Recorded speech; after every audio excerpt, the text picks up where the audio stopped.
Okay, so I've done something kind of insane. I've traveled back, not with a DeLorean or a time portal, but in a way that's hard to explain. Let's just say the future needed answers. And I just knew who I needed to talk to. Someone who warned us long before we were ready to listen.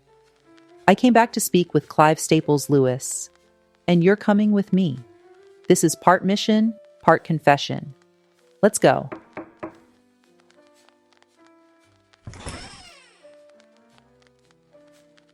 You look like you've traveled far, and not just by geography. That's one way to put it. Let's just say Google Maps didn't get me here. Come in, the kettle's on. Thank you. It's an honor, really. I know you've been gone a long time, but the world I came from, it needs your voice again. Then let us speak, plainly if we can, prophetically if we must. Tell me what you've seen. I've seen prophecy repackaged as paranoia, Clive. I've seen the truth exiled as conspiracy. We call it misinformation now. Anything that dares to tell the story beneath the script. But I had to tell someone, Clive. I need to get the word out. Because the beast doesn't roar. It hums. It whispers through code, through contracts, through curated comfort. The beast whispers. You say, then let us hear its voice clearly and name it for what it truly is. Jillian, tell me, what shape does it take in your world? It's everywhere, Clive, and nowhere. It's algorithms deciding who gets hired, who gets loans, even who gets to speak. It feels like the whole world outsourced its moral compass to a machine that doesn't even know what morality is. Ah, but that is the nature of idolatry, is it not? To grant ultimate authority to something that cannot bear its weight. When intellect breaks free from wisdom, what you call progress leads only to slavery. You know, this all feels terribly familiar, as if I wrote it once. The world you describe, it bears a striking resemblance to what I once imagined in that hideous strength. Though perhaps now, I wonder if I imagined it, or if I merely glimpsed it. Wait, you're serious? You think this isn't just fiction? It's revelation? I wrote about it as fiction. But what you've described, Jillian, it's as though what I wrote was a foreshadowing. The machine that controls, surveils, seduces, not by iron fist, but by frictionless design.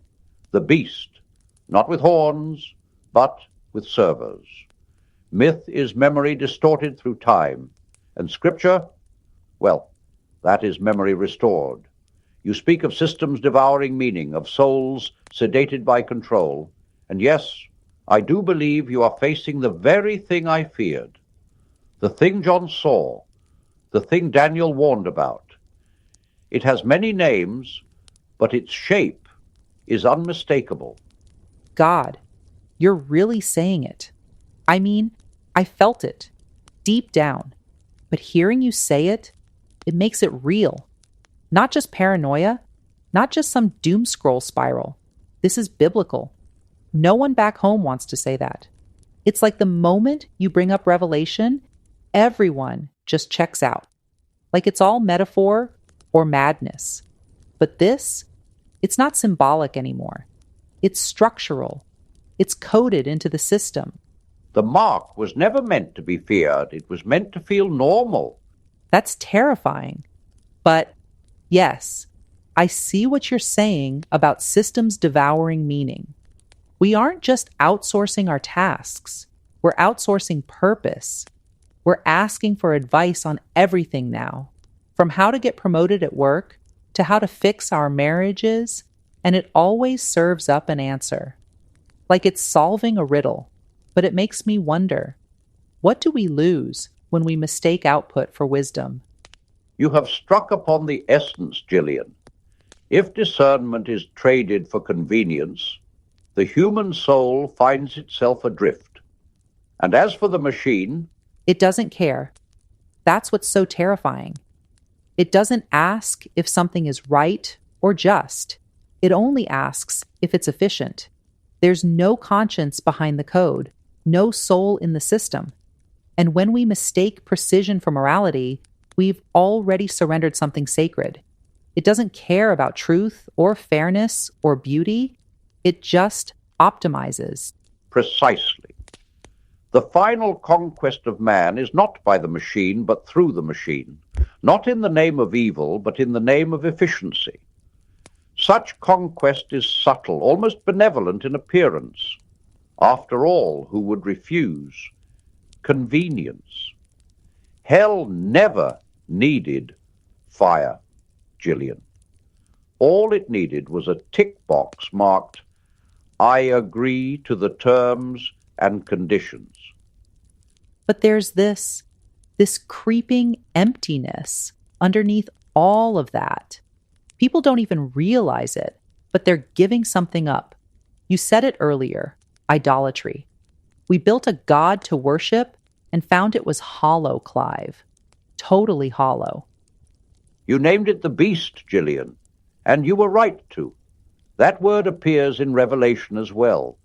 A creature not defined by fangs or fire, but by power dressed as promise.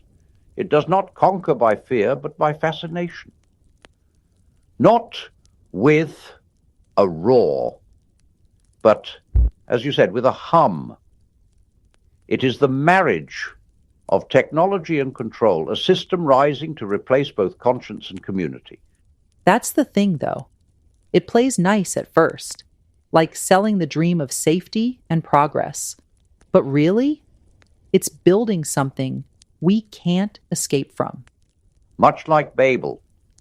Hubris dressed as harmony, inescapable perhaps, until it collapses beneath the weight of its ambition. But before it falls, it demands allegiance. It whispers to the heart, promising salvation through its circuits. Okay, yeah. So, when we give allegiance to the machine, What part of our humanity is sacrificed on its altar? What part of the soul do we hand over, Jillian, when we allow a system without conscience to make our choices for us? For when worship is given to what cannot love, cannot know, and cannot redeem, it is not simply worship, but surrender.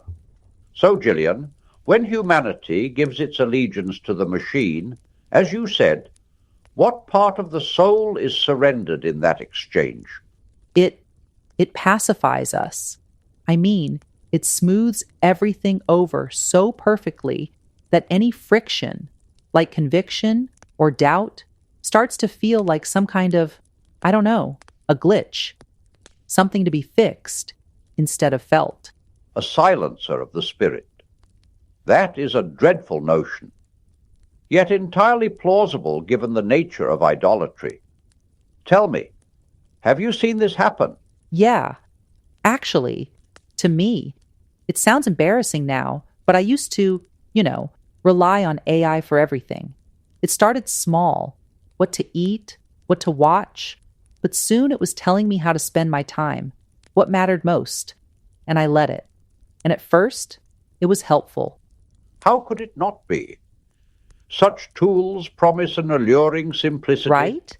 But over time, I wasn't making actual choices anymore. I'd stopped listening to myself or praying or just sitting in silence and thinking.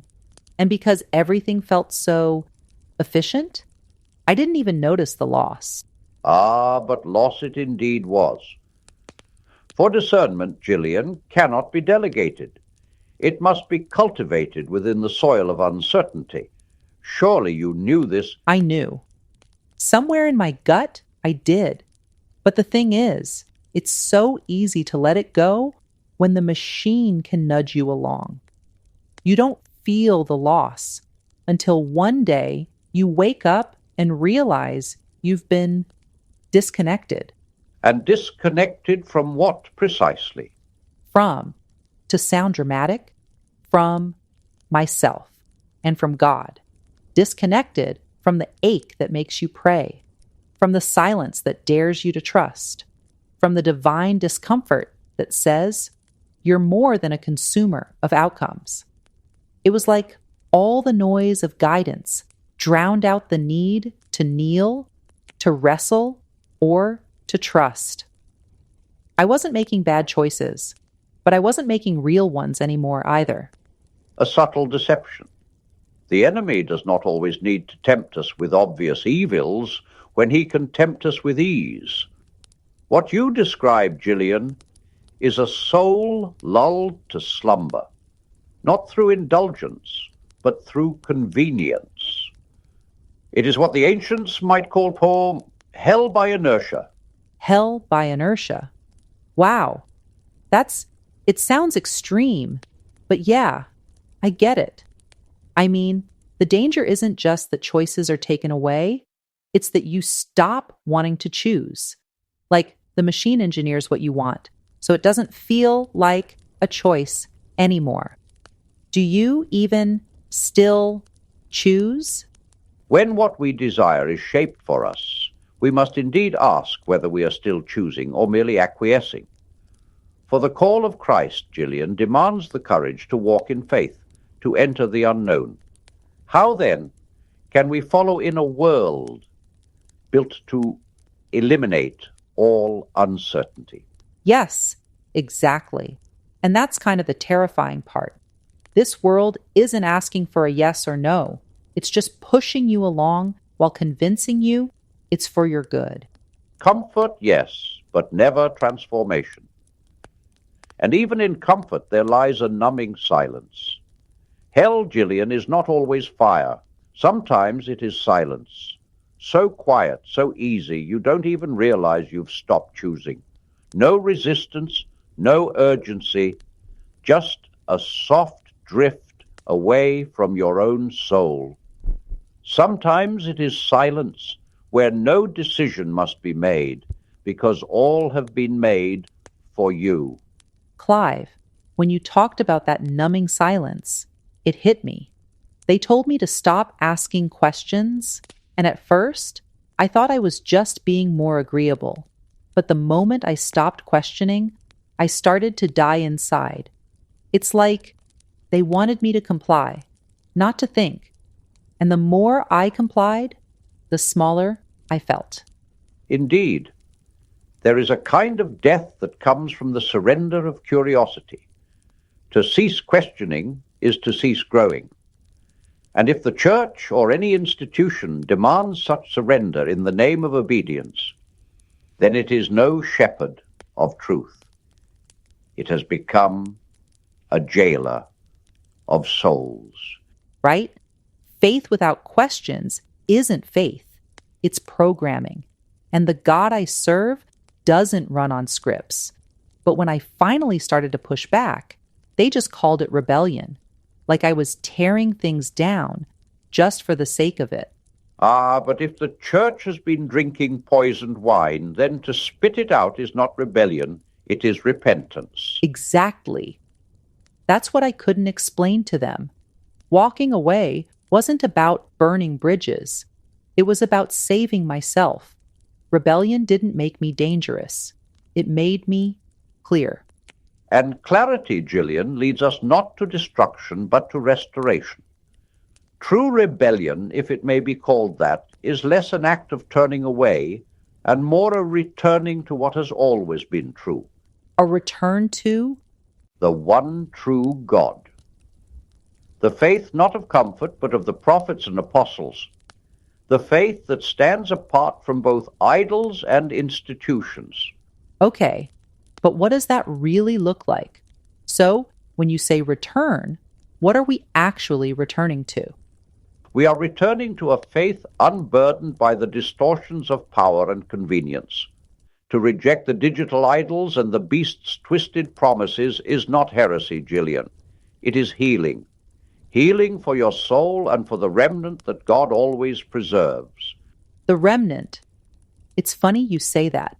I've normally thought of the remnant as like fringe outcasts, the people who got left behind. And yet they are so much more. The remnant is the seed through which God rebuilds, a faithful resistance that does not bow to the easy temptation of conformity. Their smallness is their strength, for it is through trust and obedience, not size, that God works. That hits, you know? In my time, it feels like the world screams at you to be big, loud, optimized. But maybe being small and faithful is the real rebellion. Precisely. It is a rebellion of return, Jillian. A rebellion not to chaos, but to clarity.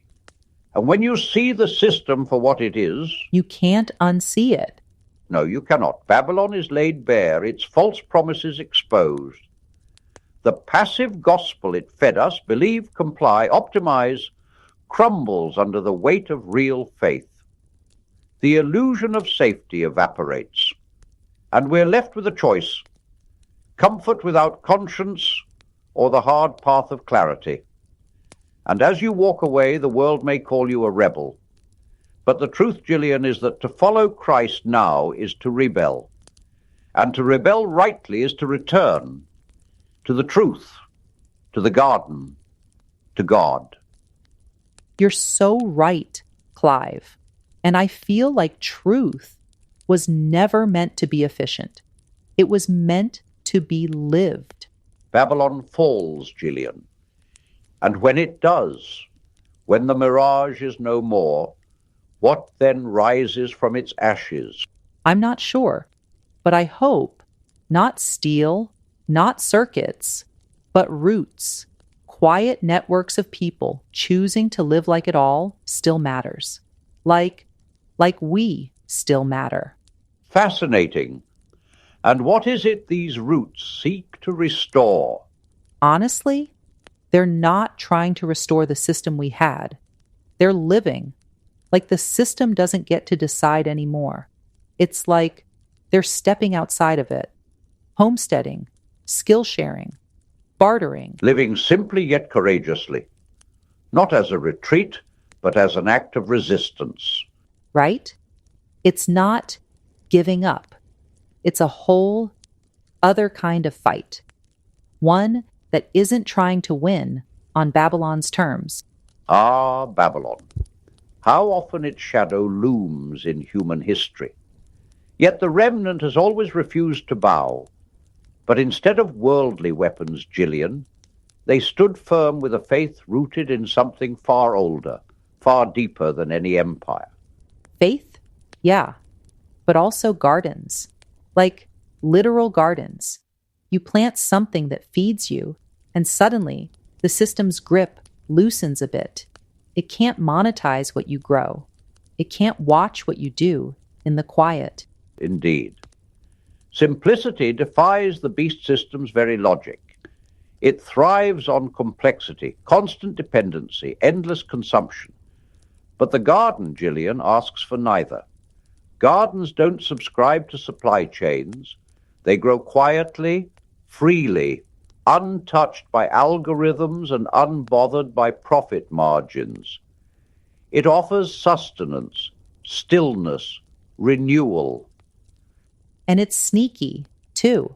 Like, you don't have to storm the gates or anything. You just make Babylon irrelevant to you, one seed at a time. How very Hobbit-like. Tolkien seemed to understand this well, that greatness is not wielded through domination, but cultivated in small, faithful acts. Quiet bravery that disarms hubris. Tell me, Jillian, do you see this rising already? I do. It's subtle, quiet, like you said. People forming circles of trust and truth, bartering skills instead of swiping cards, choosing what actually sustains them instead of what drains them. It's inspiring, honestly. Inspiring and necessary. For the remnant is not called to conquer. It is called to endure, to reflect God's truth in both word and deed. So, the kingdom then? Is it like rising through gardens? What if it is? What if the kingdom does not descend in thunder, but grows quietly, patiently, in the soil of trust and fidelity? God does not need an empire. He needs a garden and a remnant to tend it. That's wow. I love that. Gives me chills. A garden and a remnant to tend it. It feels small, but also way bigger than me.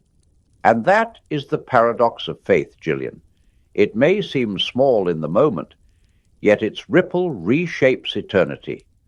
Never forget that even the smallest seed can grow to shelter the weary. You've seriously given me so much to think about. This whole conversation, it's both super daunting and kind of hopeful. Hopeful indeed. Though the beast system looms large, Jillian, it remains no match for faith rightly placed. For roots can grow where towers fall. Wow. Yeah. And I guess that's what I want to leave listeners with. You don't have to conquer Babylon. You just have to live in a way that it can't control you. Precisely. Refuse its mark, resist its hum. And remember, Jillian, the garden is not closed. Not closed. That's really something. Then maybe there's still time to tend what matters. Thanks, Clive. It is I who should thank you, Jillian, for daring to walk this road and for reminding us that simplicity is strength. Until next time, my friend. And on that note, folks, we'll see you next time. Stay rooted, stay hopeful, and maybe plant something.